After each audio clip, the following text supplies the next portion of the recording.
Ahoj, takže já vás vítám u mého dalšího videa. A dnes v tomto videu se budeme učit zapojit ten copánek, nebo jak se dá říct francouzský copánek.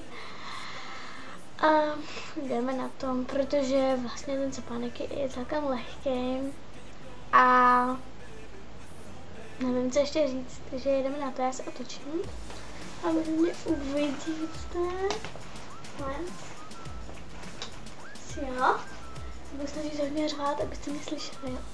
Takže vlastně si zčišíme dozadu.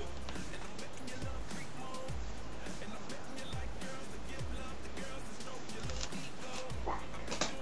No a nahoře si nechneme někde tady třeba takový pramen.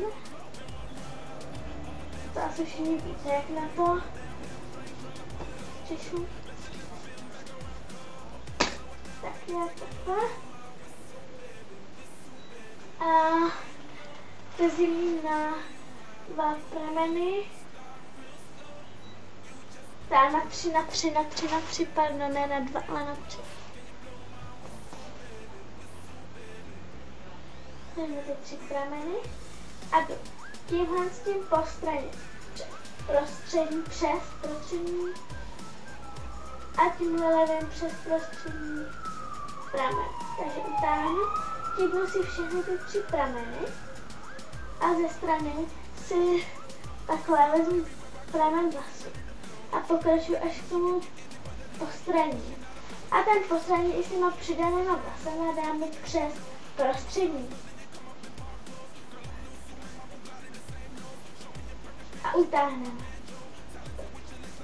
Vezmeme zase všechny tři ty prameny a bereme vlasy k tomu postrannímu a i s těma přidanými vlasama přidáme přes prostřední pramen. No a zase utáhneme a znovu. Přidáme vlasy k postrannímu a dáme přes prostřední. Utáhnu a zase přidám vlasy k postrannímu a přes prostřední.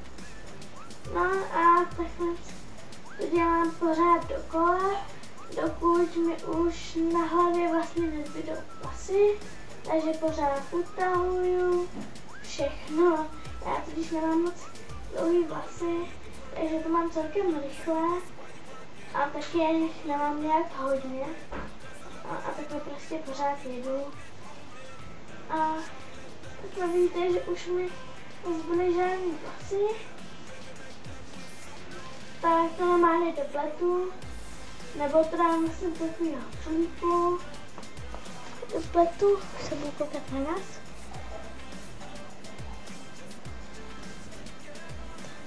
Já to nebudu dopletat úplně do konce. A za gumičku máme to normální galovou gumičku, jestli víte, co to je. Teda jako je jasný, že to můžete zagumičkovat i normální, ale to pak vám může lehce spadnout. A takže já se ještě, a takhle to asi vypadá, takže doufám, že si to zkusíte a nebudete se to bát použít, zkusit nic, ale ještě na závěr to fixujeme lakem na vlasy. Já tu tady mám jenom v lahvice od Avonu, předtím to byl nějaký parfém švestkový, asi švestka Avonu. No a prostě přesto, aby nám vlasy neplizly. Takže učesili, zafixujeme a máme hotovo.